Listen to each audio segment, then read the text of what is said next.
Hi, this is Simon Littlewood. I manage funds for investment into Africa with a focus on energy and food. So we take energy and food technology from around the world and we apply that with local partners on the ground in Africa. We work with investors from around the world, creating funds specifically for investing in industries such as food technology or clean energy. So we've run funds out of places like Singapore and Hong Kong, and in the last 18 months we've moved into the US. We're creating both traditional funds, issuing shares, and tokenizing transactions and creating digital funds as well.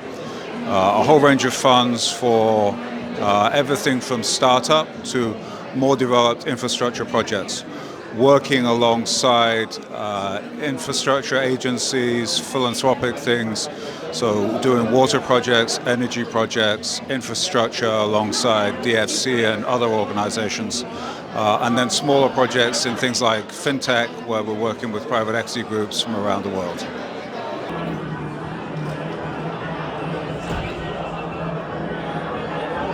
I love that. And Afro Future is not awesome. What does that mean? What is that? Instead of me trying to pretend like I memorized the definition and knew all I did, I'm going to let you explain what this Afro Future is.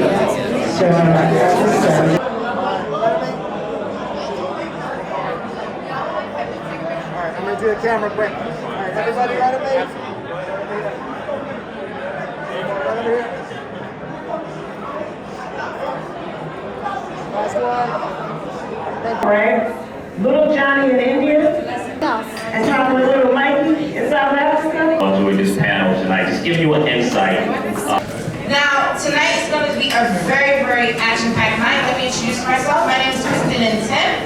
I'm the founder and CEO of Global Startup Ecosystem and the chair of the Afro Future Summit, and thank you so much for being here. Now, of course, many of you probably got notifications or someone told you about this. How many of you are part of the GSC community and got an email about this? Please stand up. If you're a part of the GSC community, I want to give a shout out to the GSC community. You've been a part of us. Please give them a round of applause. You're supporting us throughout the past couple of years. Thank you so much. And for the rest of you, I'm sure someone told you about this event, right? When the word spread, it spread. That's like half the room. Thank you so much and welcome to the family. A round of applause for all of you for joining us as well. And I do want to kick this off by giving a huge shout out. Can we please give a shout out to not only the Forbes team, but Forbes Culture. Thank you so much for hosting. Can we give them a round of applause? Look at this space, look at this venue, the ambiance. 1,000 thank yous. This is a beautiful, beautiful space for us to kick off this discussion. Now, as stated before, tonight's going to be action-packed. We're going to have a lot of powerful discussions. We're going to meet a incredible lineup of people here tonight. Please do not walk away without getting to know at least 2 to 3 people. I know we like to get clickers. You know, hey, I haven't seen you in so long.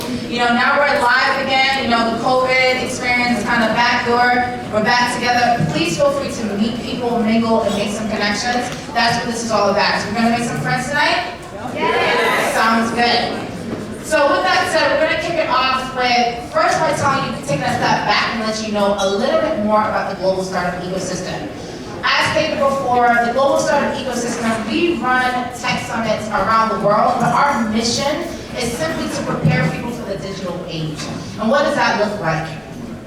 Fortunately for us, the pandemic has showcased the imperative nature of technology in our lives, yes? Right? And a lot of people didn't see it coming. You see whole nations, whole societies now are transforming their businesses, their lives, their careers to be prepared for the future. And where do we as a Black people, as a community, position ourselves for what's next?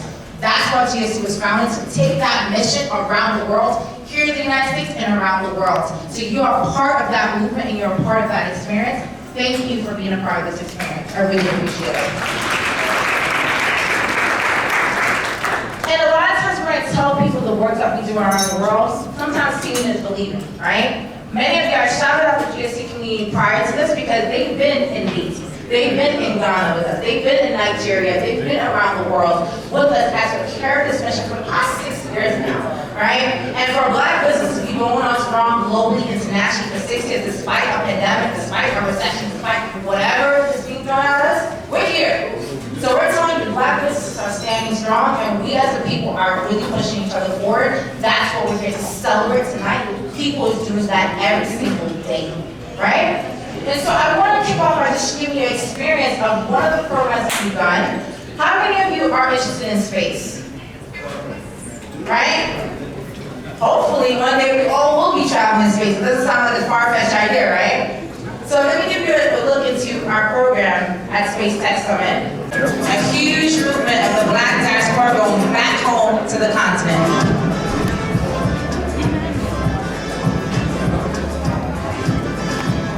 Moderator, a summit, or a gala like this, we are very, very active in the Black community and continue to do so in many different ways, right? And so, again, employ you to really enjoy this experience. Here we are for the Afro Future SummiAwards Gala. Let's kick this off.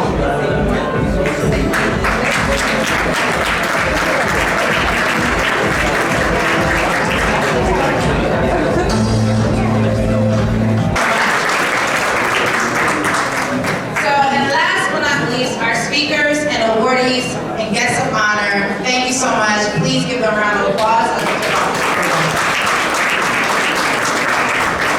Please join me in welcoming our cultural partner. Today, it's grown to a community of over 3,000 with 14 chapters around the world. At its core, Forbes Culture engages key audiences of Black business leaders, entrepreneurs, investors, and creators. We have a connection to the brand and are passionate about breaking down barriers and impacting culture globally by connecting, collaborating, and implementing change. Which is why Christine, who made our under 30 list in the past, came to us with the opportunity to partner with this gala. We couldn't say no. The power of the community transcends the limitations of reality and what we can accomplish when we work together. It's through gatherings like these that Forbes Culture and the global startup ecosystem can create special moments to not only amplify and honor and celebrate the honorees tonight, but to inspire the next generation of Black leaders in tech, business, and culture. It's my hope that we'll be able to create more moments like this, either in Botswana for the upcoming Forbes Under 30 Summit, or in Austin, in South by Southwest, where Forbes Culture is partnering with Nextdoor and the Black Innovation Alliance to drive key important conversations on Black businesses in America. As our community continues to grow, I encourage you to please stay connected by signing up for our monthly newsletter. And please don't hesitate to reach out to me or Jabari to see how we can work together to progress the Afro Future communities and redefine Black excellence in this digital age. I just want to thank Christine and the Global Startup Ecosystem for this partnership. I look forward to the future that we can build together. And as a special gift, we are offering all of the attendees tonight a special discount to attend the upcoming 30 Under 30 Summit in Botswana by scanning the QR code up in the front. I hope to see you there.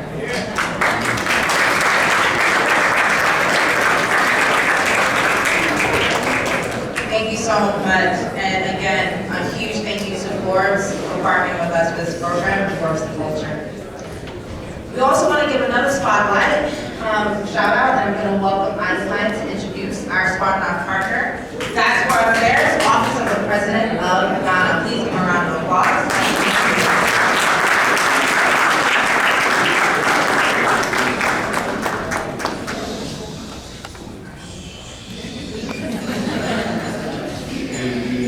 You're here. So thank you for coming. You all look quite beautiful today.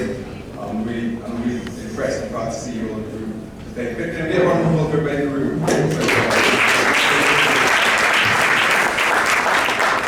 There's going to be a lot more features and highlights about people who are here today.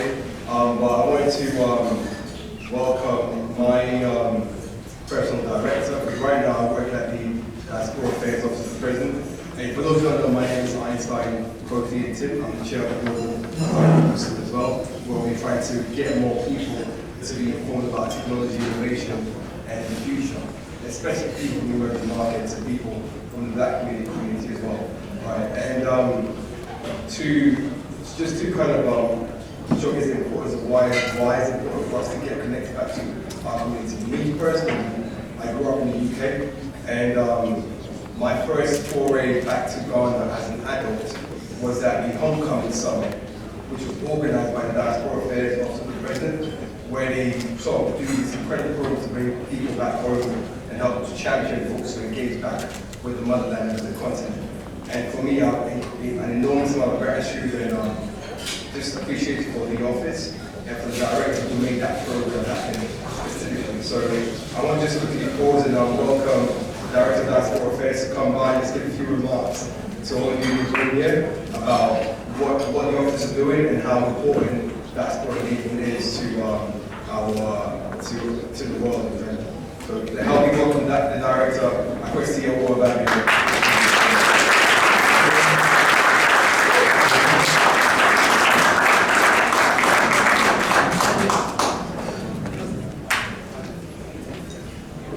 Einstein, thanks for this opportunity. And Christine, I know you're behind it all. Yeah, I'm so glad we've had the opportunity to come here and meet all these lovely people here in New York City.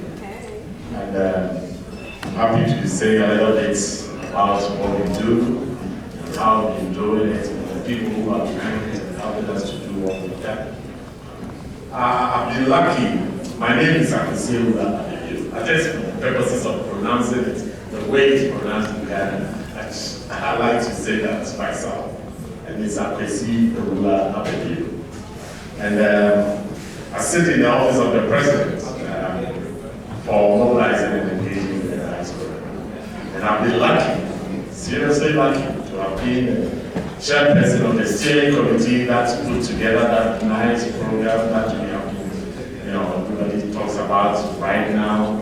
And that is being succeeded by the Beyond the Return. But the year of return was steered and anchored to whatever we've been doing from our office with some of my staff here helping out in that direction. And we are lucky when our president came to America himself and made that clarion call in Washington, D.C. for the year of return. We got tremendous response from most especially people from America. And we are excited that you gave us that opportunity.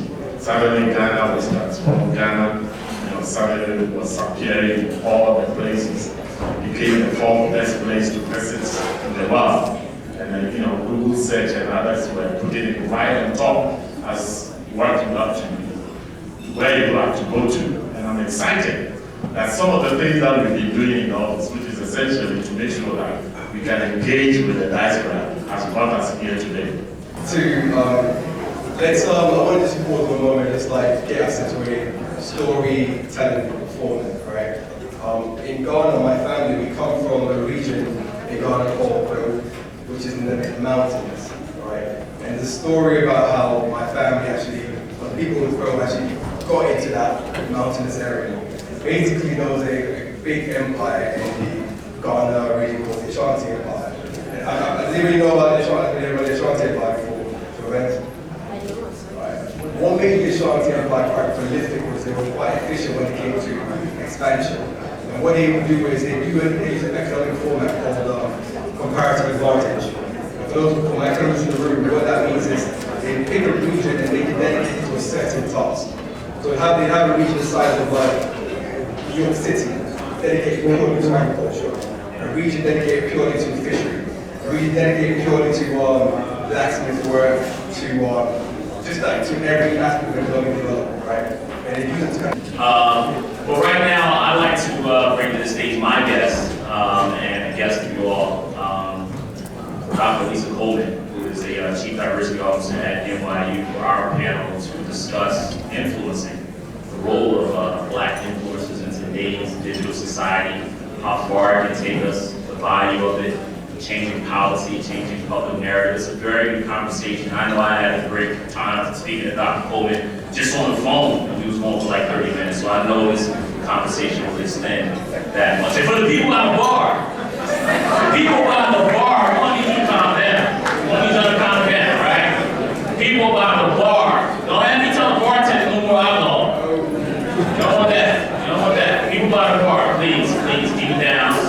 because Dr. Coleman told me to tell y'all, she don't. She's gonna come up there, she's gonna be nothing up. It's gonna be a problem. Dr. Coleman, please come to the stage.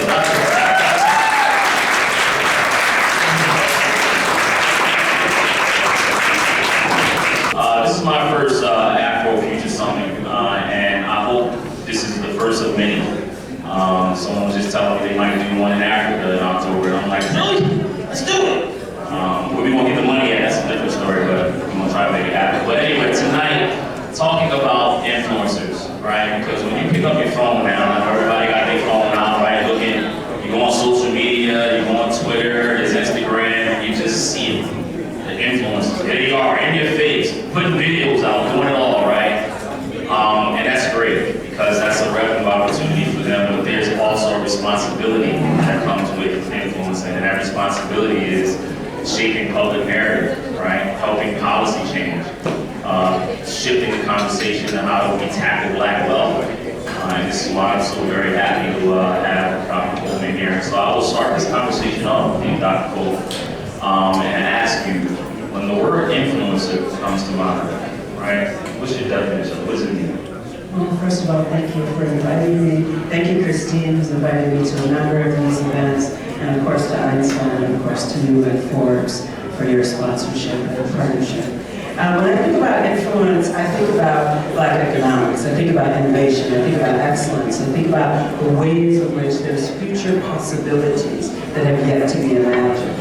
And so influence to me is about the who, what, the where, the when, and the how, right? And to go back to what Einstein was saying earlier, right? His ancestry changed how we might respond to lions, and right, influenced nature, and how we might work in cooperation with nature, right? He didn't kill the lions. I actually like the second story, right? Because he didn't kill the lions. He incorporated the lions, just put them a little bit to the side and said, lions, you got your space, I got my space. And we're gonna live in cooperation with one another, right? And that's influence to me. And so as I think about Black excellence, and particularly global Black excellence, we see those influences everywhere. So I'll just give one little story. And it's like, okay, in 2023, how can we get ahead? Because when I was in Tulsa, Oklahoma, last month, I heard a phrase that was very powerful for me. It was a brother, he said, you know, Black people have been non-profit to death,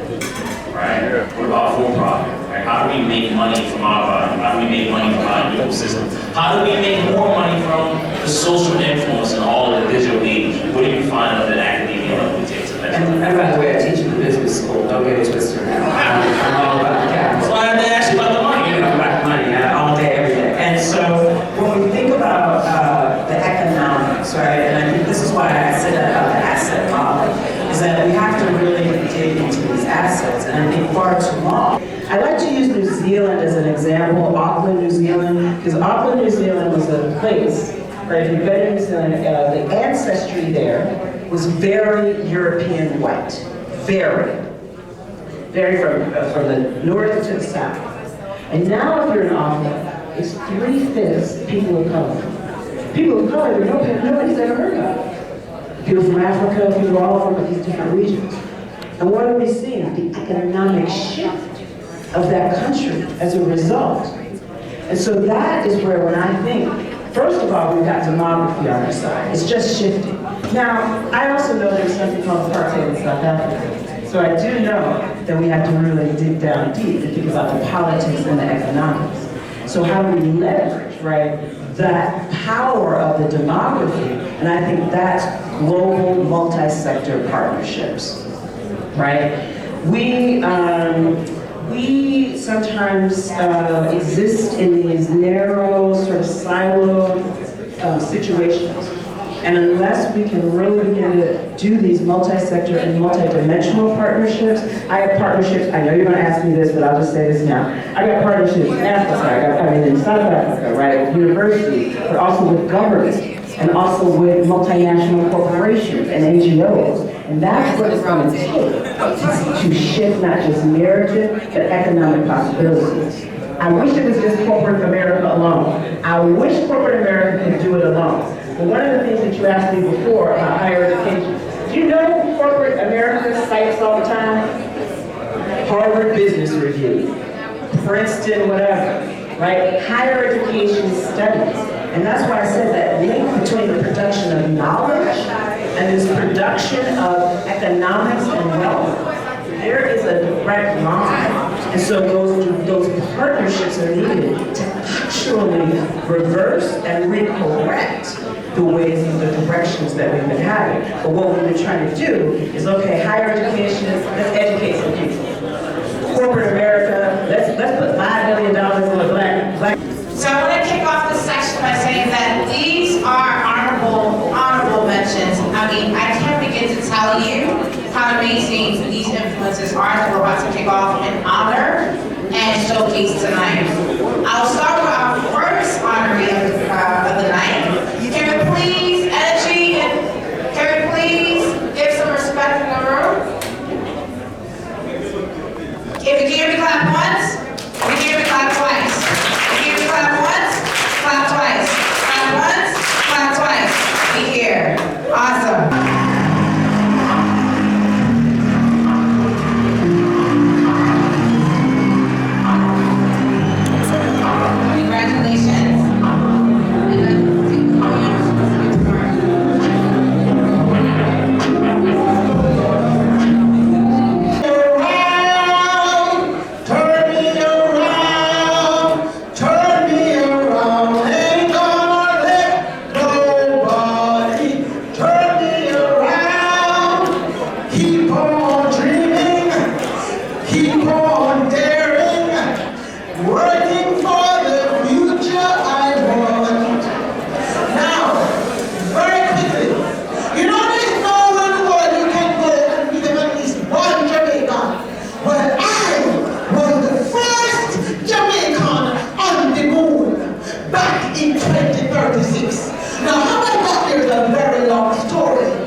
Thank you.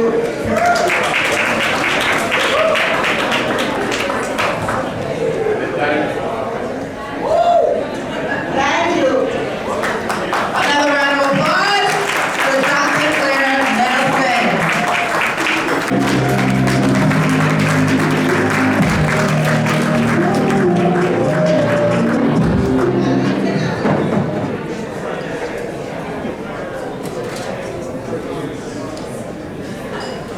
Salutations, melanated family. Salutations. Jabari, people at the Boston are talking. I just thought you might want to know. It is not a world. It is not a world where we make up for some kind of deficit. It's not a world where people help us. It's not a world where we ask for help. It's not a world where those who may be less melanated have more power than us. It's not a world where we need any sustenance from the rest of the globe. It is the world where the pilfering of our culture, the pilfering of our resources, the pilfering of our family units, the pilfering of our community, the pilfering of our goods, the pilfering of our services, the pilfering of our generational knowledge is returned at full value with interest.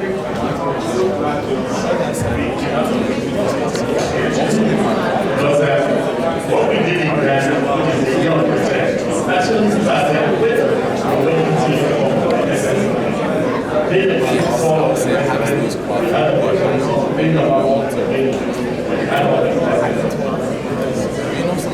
So it's this other quick moment to just like see the director in action.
of the Energy and Telecommunications Committee in the New York State Senate, as well as the Majority Whip in the New York State Senate.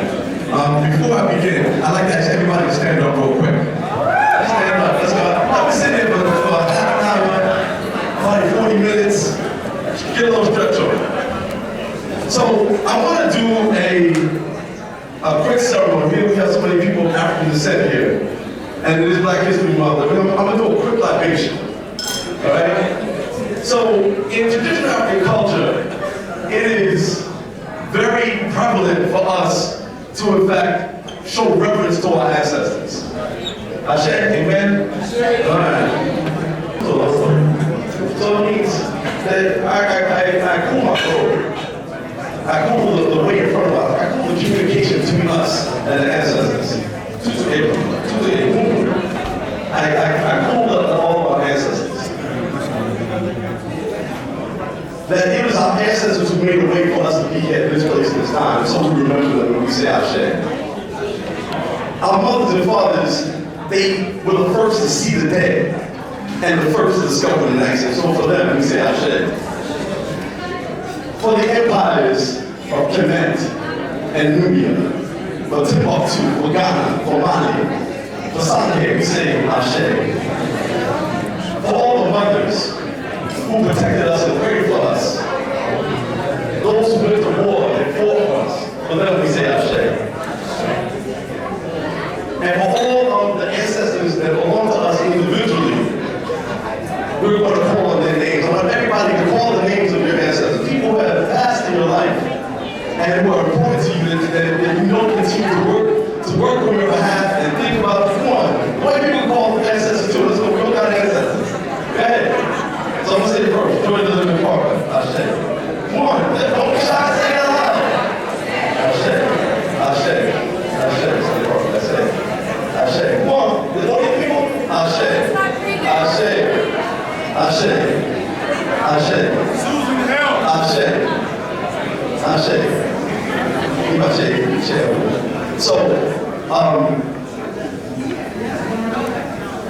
So, everybody can be seated. Ntim.